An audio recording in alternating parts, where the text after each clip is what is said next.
জনাবে মুহাম্মদ রাসূলুল্লাহ অর্থাৎ আমার বন্ধুকে আলো হিসাবে এই জমিনের মধ্যে পাঠিয়ে দিলাম। বলুন সুবহানাল্লাহ। আল্লাহ পাক রব্বুল ইজ্জাত ওয়াল জালাল বলেন, قد جاءكم من الله نور وكتاب আল্লাহ রাব্বুল আলামিন বলেন, ও সমাজের মানুষেরা, যখন গোটা সমাজটা ছিল অন্ধকারে নিমজ্জিত, যখন মানুষগুলো যে কার্যক্রম চালাতো, এই কার্যক্রমের কারণে যাদের অবস্থা ছিল জাহান্নামী অবস্থা, আমি রব্বুল আলামিন বড় দয়া করে মেহেরবানি করে আমার রাসূলকে পাঠিয়ে দিয়েছি ওই অন্ধকারাচ্ছন্ন মানুষগুলোকে হাত ধরে আলোর দিশারি দেওয়ার জন্য, জাহান্নামে চলা মানুষদেরকে জান্নাতের ঠিকানা দেখানোর জন্য আমার রাসূল পাঠানো হয়েছে। এজন্য বলা হয়েছে কদ জাআকুম মিনাল্লাহি নূর, আমার রাসূলকে নূর বানিয়ে তোমাদের কাছে পাঠিয়েছি, আলো বানিয়ে তোমাদেরকে পথ প্রদর্শক হিসেবে আমি আল্লাহ দান করেছি। সম্মানিত দিন ভাইরা আমার, আমরা এমন একটা নবীর উম্মত হয়েছি, যেই নবীজি শরীয়তের কোন বিষয় যদি এস বলেছে, বিষয়টা আমাদের জন্য কিয়ামত পর্যন্ত জায়েজ হয়ে গেছে। আমার নবী যেই কাজের মধ্যে নো বলেছে, মাথা নাড়িয়েছে, সাথে সাথে ওখান থেকে শুরু হয়ে কিয়ামত পর্যন্ত যারা ঈমানদার বলে দাবি করবে, প্রত্যেক ঈমানদারের জন্য ওই কাজটি করা আল্লাহর পক্ষ থেকে হারাম করা হয়েছে।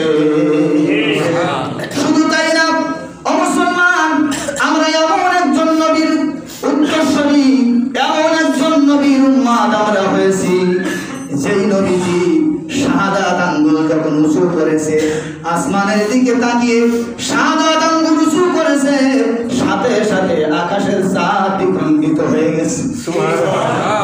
আমার নবীজি পা উঠাতে দেরি করেছে, পা উঠাতে দেরি করেছে, আমার আল্লাহ রাব্বুল আলামিন বিশ্ব নবীর পা উঠানোর সাথে সাথে কদম মুবারক উঁচু করার সাথে সাথে আল্লাহর আরশ পর্যন্ত গ্রহণ করেছে।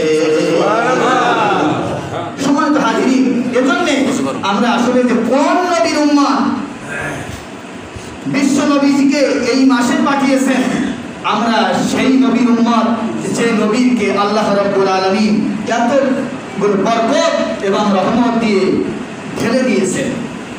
কত রহমত, কত দয়া আমার নবীকে দিয়েছেন, আমরা যদি একটু কল্পনা করি, একটু চিন্তিত হই, তাহলে আমরা উপলব্ধি করতে পারব। সম্মানিত দিনী ভাইরা আমার, বিশ্ব নবীকে শুধুমাত্র নূর করে পাঠানো হয়নি, আলো করে পাঠানো হয়নি। আল্লাহ পাক রব্বুল আলামিন বলেন, কুল ইয়া আইয়ুহান নাস ইন্নী রাসূলুল্লাহি ইলাইকুম জামিআ। আল্লাহ রাব্বুল আলামিন বলেন, ও নবী তুমি বলে দাও, ইন্নী রাসূলুল্লাহ ইলাইকুম জামিআ, আমি আল্লাহর পক্ষ থেকে তোমাদের সবার জন্য একজন রাসূল হয়ে এসেছি। তোমাদের সবার জন্য আমি রাসূল। তোমরা কি কোনোদিন কল্পনা করেছো যে আমি রাসূল, তোমাদের কেমন নেতা? আল্লাহ পাক নিজে পর্যন্ত আমাকে কত ভালোবাসেন। আল্লাহ পাক রব্বুল আলামিন গোটা কোরআনুল কারীমের মধ্যে সমস্ত পয়গম্বরদের মধ্য থেকে বাছাই করে করে 25 জন পয়গম্বরের নাম আল্লাহর কোরআনের মধ্যে উঠিয়ে দিয়েছে। বলুন সুবহানাল্লাহ। কয়জন পয়গম্বর? 25 জন পয়গম্বরের নাম আল্লাহ কোরআনের মধ্যে অ্যাড্রেস করেছেন। আর আমার নবীকে, বিশ্ব নবীকে আল্লাহ পাক রব্বুল আলামিন 11টি সূরার মধ্যে, কয়টি সূরা? 11টি সূরার মধ্যে 25 বার নবী বলে ডাক দিয়েছেন। সুবহানাল্লাহ। যে এক লক্ষ আমরা বলি যে অসংখ্য নবী এবং রাসূল বলে তাদের মধ্য থেকে মাত্র 25 জনকে আল্লাহ পাক কুরআনুল কারীমের মধ্যে তাদের নামগুলো সেট করেছেন। আর 11টি সূরার মধ্যে আল্লাহ পাক তার প্রিয় নবীকে এত ভালোবাসেন, ইয়া আইয়ুহান নবী বলে 25 বার ডাক দিয়েছেন। শুধু তাই না, সম্মানিত হাজিরিন, গোটা কুরআনুল কারীমের মধ্যে আল্লাহ পাক রব্বুল আলামিন ডাইরেক্ট নাম ধরেছেন, ইনডাইরেক্ট ভাবে কথা বলেছেন, এরপর বিশেষভাবে ইশারা করে ইঙ্গিত করে করে আমার নবীকে 29টি নাম ধরে ধরে ডেকেছেন। সুবহানাল্লাহ। কয়টি নাম? 29টি নাম ধরে ডেকেছেন। কখনো ডাইরেক্ট নাম ধরেছেন, কখনো ইশারায় নাম ধরেছেন, কখনো ইঙ্গিতে নাম ধরেছেন। যদি বলেন কেমন, আল্লাহ পাক বলেন ইয়া আইয়ুহান নাবিয়্যু, এটা নবী বলে সম্বোধন করেছেন। ইয়া আইয়ুহার রাসূল, রাসূল বলে সম্বোধন করেছেন। আবার আল্লাহ পাক রব্বুল আলামিন কুরআনুল কারীমের মধ্যে মুহাম্মাদুর রাসূলুল্লাহ ডাইরেক্ট আল্লাহ পাক রব্বুল আলামিন রাসূলের নাম ধরেছেন। আবার আদম বলেও রাসূল সাল্লাল্লাহু আলাইহি ওয়াসাল্লামকে এমন ভাবে ডেকেছেন, আহাদ। কি বলেছেন? আহাদ নয়, শুধুমাত্র আহমাদ। কি বলেছেন? আহমাদ। এগুলো ডাইরেক্ট নাম। আহমাদ, মুহাম্মদ, এটা ডাইরেক্ট আল্লাহ পাক নাম ধরে ডেকেছেন। আর তার উপাধি হিসাবে আল্লাহ পাক ইয়া আইয়ুহান নাবিয়্যু, ইয়া আইয়ুহার রাসূল, হে আমার নবী, হে আমার রাসূল, এভাবে ডেকেছেন, নাম ধরেন নাই। আবার আল্লাহ পাক বলেছেন ইয়া আইয়ুহাল মুজাম্মিল, হে কম্বলওয়ালা। তাহলে কারে ডাকছেন? আল্লাহ রাসূলকে ডাকেন না? আল্লাহ বলেন ইয়া আইয়ুহাল মুজাম্মিল, হে কম্বলওয়ালা। তাহলে এখানে ইশারা দিয়ে আল্লাহ ডাক দিয়েছেন আল্লাহর নবীকে। আল্লাহ পাক বলেন ইয়াসিন ওয়াল কুরআনিল হাকীম। আল্লাহু আকবার। আল্লাহ পাক এখানে ডাক দিয়েছেন ইয়াসিন, হে সাইয়্যেদ, হে সরদার, হে নেতা। কে বলেছেন? আল্লাহ। সবাই বলেন কে বলেছেন? আল্লাহ। আল্লাহ পাক বলেছেন হে নেতা। তার মানে এখানে কি ডাইরেক্ট রাসূলের নাম ধরছে? না, ধরেন নাই। আল্লাহ ইয়াসিন বলে বলতেছে হে নেতা, নেতা বলে এখানে সম্বোধন করেছেন।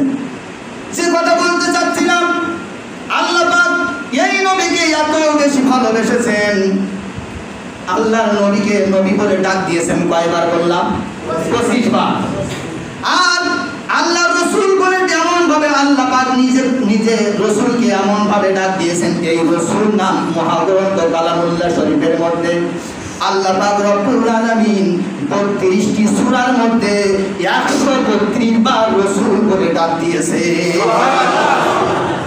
চিন্তা করেছেন? আর সেই নবীকে নিয়ে বর্তমান এবং এর থেকে কিছুদিন আগে যে অবস্থা হয়েছে, বিশ্ব নবীকে নিয়ে ব্যঙ্গচিত্র করা হয়েছে, ঠিক কিনা? আমার নবীকে নিয়ে যারা ব্যঙ্গচিত্র করে, আমার নবীকে নিয়ে যারা গালাগালিজ করে, গালিগালাজ করে, আমি মনে করি যদিও মাথায় টুপি থাকে, যদিও সুন্নতি লেবাস থাকে, ওটা আনটাটকা আবু জেহেলের রক্তে হয় না। সম্মানিত দিনী ভাইয়েরা আমার, আপনারা শুনলে আশ্চর্য হয়ে যাবেন।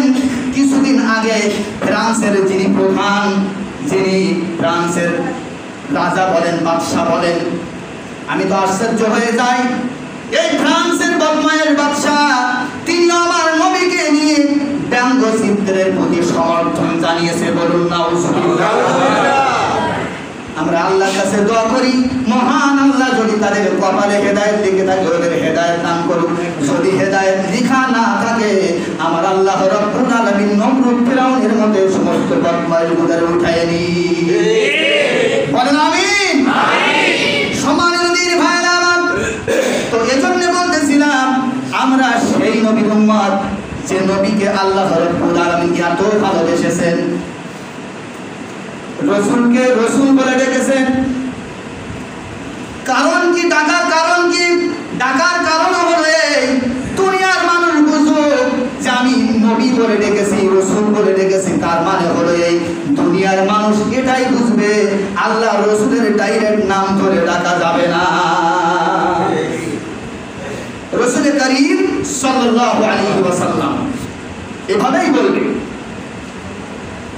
সম্মানিত হাজিরিন, তো যে আয়াতে কারিমা আমরা শুরুতে তেলাওয়াত করেছি, আল্লাহ পাক রব্বুল আলামিন বলেন, ওয়া মা আরসালনাকা ইল্লা কাফাতাল লিন-নাসি বাশীরাও ওয়া নাযীরা ওয়ালাকিন্না আকসারান নাসি লা ইয়ালামুন। আল্লাহ পাক রব্বুল আলামিন তার বন্ধুকে স্পেশাল করে দিচ্ছে যে ও আমার বন্ধু, গোটা পৃথিবীর মানুষের কাছে তোমাকে পাঠিয়ে দিচ্ছি। উদ্দেশ্য হলো আমার সমাজের মানুষদেরকে তুমি সুসংবাদ দেবে। কি করবে? সুসংবাদ দেবে আর ভীতি প্রদর্শন করবে। ভীতি প্রদর্শন করবে। সমাজ যখন এই সুসংবাদগুলো কিছু মানুষকে শোনানো হবে আর ভয়ের কথা যখন শোনানো হবে, তখন কিছু মানুষ কিন্তু উল্টো পাল্টা করবে।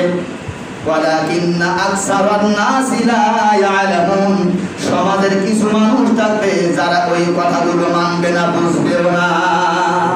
ঠিক দেখেন, আমার নবীকে আল্লাহ পাক রব্বুল আলামিন বলতেছে যে ও আমার নবী, আমি বিশ্ববাসীর জন্য, গোটা পৃথিবীর মানুষের জন্য তোমাকে পাঠাচ্ছি। কি উদ্দেশ্যে? তুমি যে মানুষদের কাছে কি করবে? সুসংবাদ শোনাবে।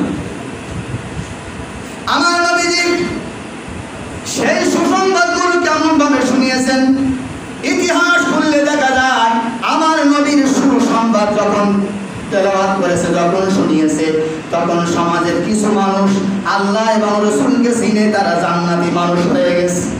ঠিক তাই না? ওমরের মতো মানুষ, ওমরের মতো মানুষ বিশ্ব নবীর মাথা নেওয়ার জন্য আসলো। আল্লাহর নবীর কি আদর্শ দেখে আল্লাহর নবীর মুখের দিকে তাকাইয়া কি করলো? ওই উমর রাদিয়াল্লাহু তাআলা আনহু বিশ্ব নবীর প্রেমে পড়ে গেলেন। আল্লাহ রহমত করলো, সাথে সাথে ইসলামের আমির হয়ে গেছেন। সুবহানাল্লাহ।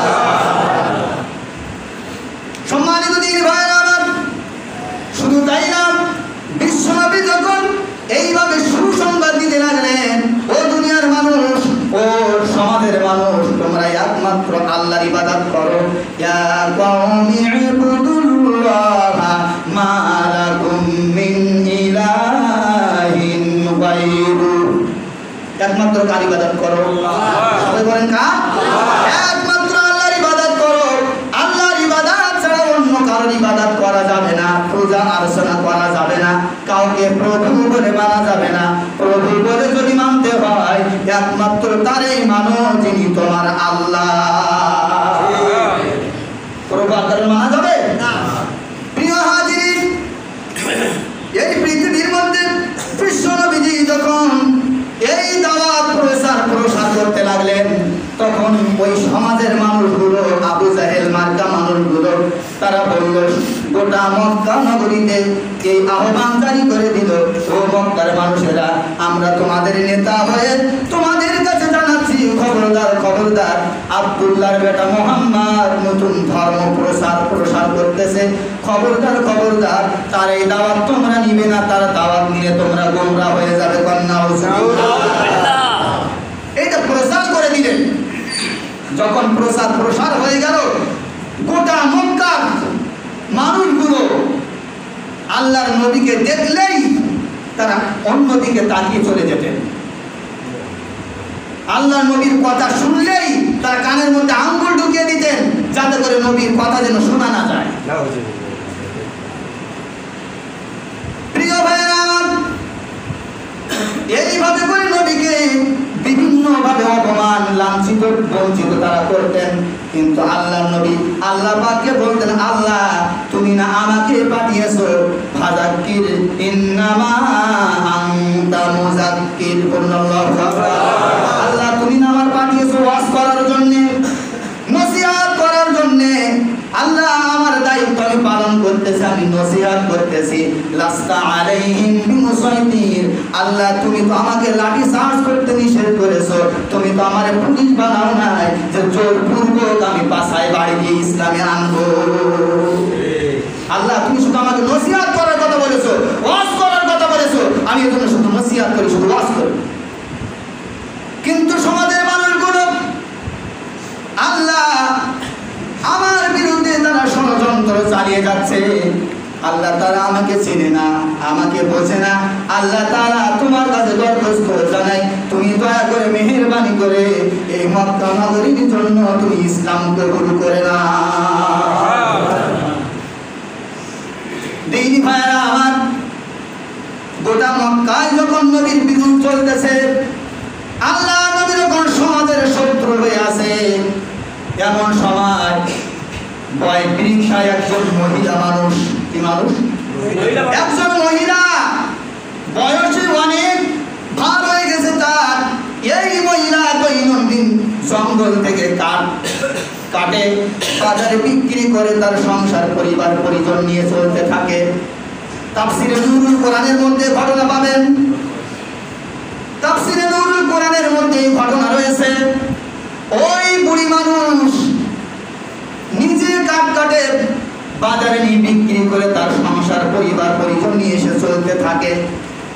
সম্মানিত হাজিরিন, ওই বুড়ি কাঠের মোট নিয়ে যখন বাসার দিকে আসতেছে, বাড়ির দিকে চলে আসতেছে, এহেন সময় যার ভয়ে বুড়ি এবং মক্কার লোক কি করে, নাক শিবকায়, যার ভয়ে অন্যদিকে চলতে থাকে, ঠিক সেই ব্যক্তিটা বুড়ির সামনে এসে হাজির হয়ে গেছে। আল্লাহ নবী ডেকে বলতেছে, বুড়িমা কি অবস্থা? আপনার মনে হচ্ছে খুব কষ্ট হচ্ছে। সুবহানাল্লাহ বলছেন। আমরা কয়জন আছি? একজন মুসলমানের কষ্ট দেখলে আমাদের নিজেদের কষ্ট লাগে। কয়জন আছি আমরা? আছে? একজন মুসলমান অসুস্থ হয়ে কাতরায়, 5টা করে টাকা আমাদের কাছে পাওয়ার জন্য মাঝে মধ্যে হাত বাড়ায়। আমরা কয়জন আছি যে আমরা চাওয়ার সাথে সাথে দিয়েছি?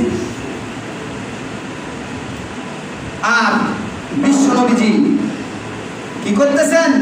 বুড়িকে ডেকে বলতেছে, ও বুড়িমা, মনে হচ্ছে এই দ্বীপ্রহে দুপুরবেলা কত রৌদ্রের মধ্যে যে কাঠ আপনি কাঁধে করে নিয়ে যাচ্ছেন, আপনার মনে হয় অনেক কষ্ট হচ্ছে। বুড়ি বলতেছে, বাবা কষ্ট হতে করবো কি? আমার সংসার চালানোর জন্য আমি ছাড়া অন্য কেউ নাই যে তার দিয়ে আমি এই কাজটা করাবো। তো বলতেছে, ও বুড়িমা, মনে যদি কিছু না নেন তাহলে আমি কি আপনার একটু উপকার করতে পারি? বুড়ি তো আকাশ হাতে বেশ। বুড়ি বলতেছে, বাবা কেমন একটু খুঁজে পাওয়া যায় না, এত সুন্দর মানুষ, যেই মানুষটি আমার কষ্ট থেকে আমার বোঝাটা আমার বাড়ি পর্যন্ত পৌঁছে দিতে স্বীকৃতি দিয়েছে, বাবা তুমি নিয়ে যাবে? তো বলতেছে, হ্যাঁ, যদি অনুমতি দেন আমি আপনার বাসা পর্যন্ত পৌঁছে দিয়ে আসবো। বুড়ি এবার হাঁটতেছে, চলতেছে, আল্লাহ নবী বুড়ির কাঠের বোঝা মাথায় নিয়ে সামনে সামনে চলতেছে। কেন নিচ্ছে জানেন? আমার নবী হচ্ছেন শুধু এই সুসংবাদ দেওয়ার জন্য আসে নাই।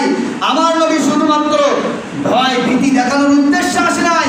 আমার নবী এসেছিলেন গোটা পৃথিবীর জন্য রহমত হিসাবে। আল্লাহ পাক বলেছেন, ওয়া আরসালনাকা ইল্লা রাহমাতাল লিল আলামিন। আমি আমার নবীকে কোন জাতির জন্য শুধু রহমত করি নাই, কোন গোষ্ঠীর জন্য রহমত করি নাই, শুধু জমিনের মানুষের জন্য রহমত করি নাই, শুধুমাত্র জিনের জন্য রহমত করি নাই, শুধু গাছের জন্য রহমত করি নাই, শুধু মাছের জন্য রহমত করি নাই, গোটা সৃষ্টির জন্য আমার নবী রহমত। অর্থাৎ যে সৃষ্টি আমার নবীকে ধরবে ওই সৃষ্টির কপাল খুলে যাবে, সৃষ্টির মধ্যে উন্নতির জোয়ার বয়ে যাবে। বিশ্বনবী কাঠের বোঝা নিয়ে হাঁটি হাঁটি পা পা করে এগিয়ে যাচ্ছে, বুড়ির বাড়ি পর্যন্ত পৌঁছে গেল। এবার বুড়ি বলতেছে, বাবা অনেক উপকার আমি পেয়েছি। ও বাবা, এমন মানুষটা আমি এই মক্কা নগরীতে খুব কমই পেয়েছি, খুব কম পেয়েছি। বাবা একটু বসো, অনেক কষ্ট করে তুমি আমার বাড়িতে এসেছো, আমি তোমাকে দুমুঠো না খাওয়াইয়ে আমার বাসা থেকে যেতে দেব না। সুবহানাল্লাহ, আমার বাসা থেকে তোমাকে কিছু খাওয়া লাগবে। তো বিশ্বনবীজি বসে আছেন আর বুড়ি ঘরের মধ্যে চলে গেলেন। ঘরের মধ্যে যে অনেক খোঁজাখুঁজি করলেন, কিন্তু এত গরিব, এত দুর্ভাগা যে ঘর থেকে এক গ্লাস পানিও পর্যন্ত আল্লাহর নবীকে খাওয়ানোর জন্য তার বাড়িতে ছিল না। তাহলে কত গরিব। বিশ্ব নবীজি বুঝতে পারলেন, ডাক দিয়ে বললেন, ও বুড়িমা, চিন্তা করার দরকার নেই, টেনশন করা লাগবে না, আমাকে বিদায় দেন, আমি চলে যাই। আল্লাহ যদি বাঁচিয়ে রাখে আবার দেখা হবে, বলুন সুবহানাল্লাহ। বুড়ি বলতেছে, বাবা তোমাকে তো কিছুই দিতে পারলাম না, তা অন্তত একটা উপদেশ তোমাকে আমি দেব। কয়টি উপদেশ? একটু উপদেশ আমি তোমারে দেব। তো বলতেছে, বুড়িমা সে উপদেশটা কি? তো বুড়ি বলতেছে যে, বাবা আমি তোমার যে উপদেশটা দিতে চাই সেটা হলো এই মক্কা নগরীতে আব্দুল্লাহর বেটা মোহাম্মদ নামের একটা ছেলে আছে, উনি ধর্মোত্তরহী, বলুন নাউজুবিল্লাহ। যারা আসতে বললেন, আমার ধারণা রাসূল মনে হয় তার ধর্মোত্তরহী ছিল। তাহলে নাউজুবিল্লাহ বলতে আপনাদের কষ্ট হলো কি? সেই বুড়ি বলতেছে সে তো ধর্মের বিরোধ, অতএব বাবা আমি তোমার কাছে একটা নসিহত করতেছি, সেটা হলো তুমি আব্দুল্লাহর বেটা মোহাম্মদের কথা তো দূরের কথা, তার সংস্পর্শ যেন তুমি নিও না, খবরদার তার থেকে দূরে থাকবে। যদি তার থেকে দূরে থাকতে পারো তুমি সঠিক দিনের উপরে থাকতে পারবে, আর যদি তুমি মুহাম্মাদের দিন গ্রহণ করে থাকো তুমি কিন্তু ইসলাম থেকে অনেক দূরে চলে যাবে। বিশ্ব নবীজি মিসমিস করে হাসতেছে, বলুন সুবহানাল্লাহ। কারণ কথা যার সঙ্গে বলতেছে তিনিই তো আমার নবী, সুবহানাল্লাহ, তিনিই তো আমাদের নবী। বিশ্ব নবীজি ধরা দেয় না, তো বলতেছে যে, বুড়িমা আমি চেষ্টা করব আপনার এই কথাটা রক্ষা করার। তো বলতেছে, বাবা যাওয়ার সময় একটু পরিচয়টা কি দিয়ে যাওয়া যায়? তো বলতেছে যে, আমার পরিচয় শুনে আপনি কি করবেন? তো বলতেছে, বাবা এত কষ্ট করে আমার উপকার করলে, আর এই উপকারের জন্য আমি তোমাকে পারলাম না এক গ্লাস পানি পর্যন্ত খাওয়াতে, পারলাম না তোমাকে দুটো পয়সা দিয়ে উপকার করতে, তো বাবা তুমি আমার যে উপকার করেছো এই উপকারের স্বার্থে আমি তোমাকে শুধু যতটুকু একটা উপদেশ দিলাম, তো উপদেশের পরে তুমি চলে যাবে, যাও, তবে তোমার পরিচয়টা একটু আমাকে দিয়ে দাও। সুবহানাল্লাহ। বিশ্ব নবীজি রহমাতুল লিল আলামিন, আপনার আমার দয়ার নবী, মায়ের নবী কি করলেন?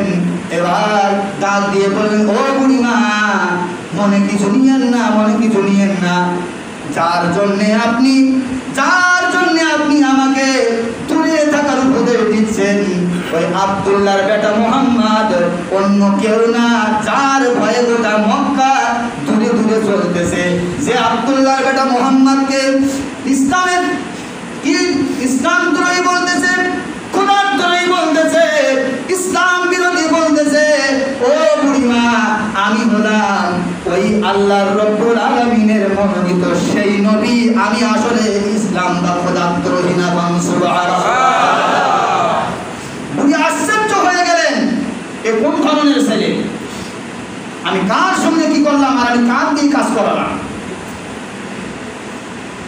বুড়ি আশ্চর্য হয়ে গেল,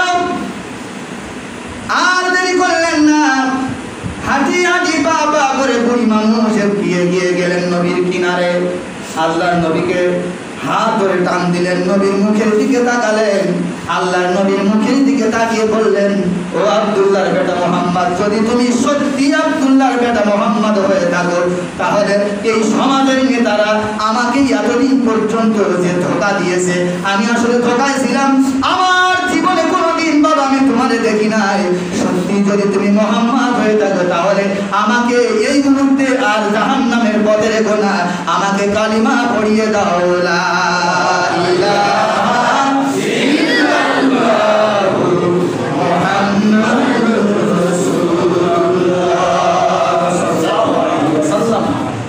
বিশ্ব নবীজির হাত ধরে ওই বুড়ি মুসলমান হয়ে গেছে।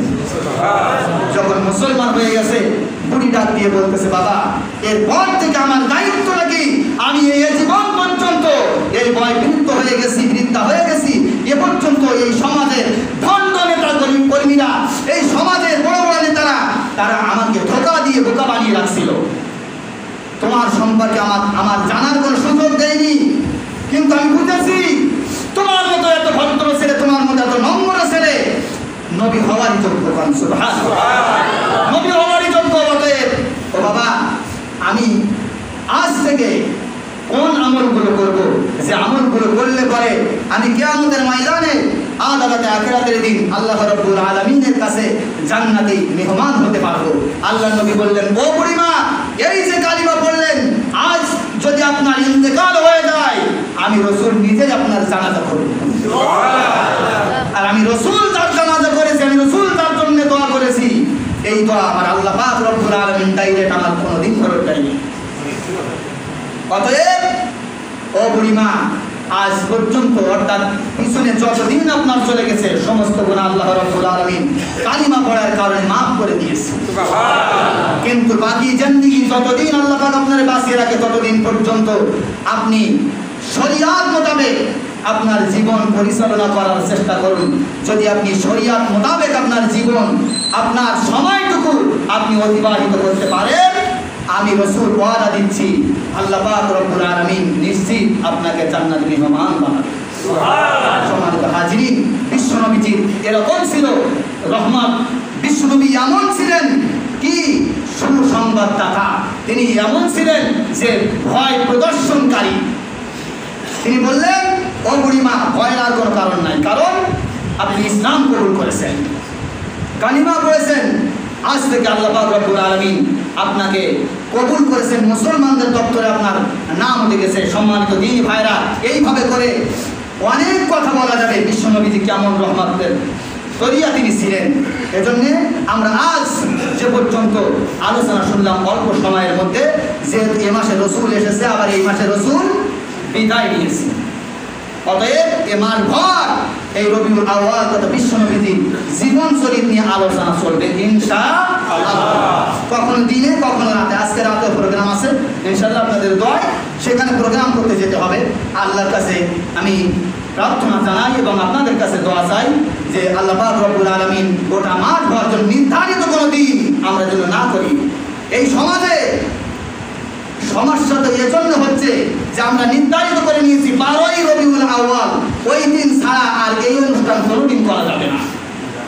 আর যদি কেউ এইটাই সিদ্ধান্ত নেয় সেজন্য পূর্ণাঙ্গ বেদাতপন্থী, সেজন্য বেদাতের মধ্যেই নিমজ্জিত রয়েছে। কারণ বিশ্বনবী কবে এসেছিল আজও পর্যন্ত আমি চেষ্টা করলাম কোনো নির্ধারিত দিন, বিশ্বনবীর যে জন্মের তারিখ নির্ধারিত দিন আমি কোথাও পাই না, কিন্তু বিশ্বনবী চলে যাওয়ার দিনটা নির্ধারিত আছে, সেটাই ছিল 12ই রবিউল আউয়াল।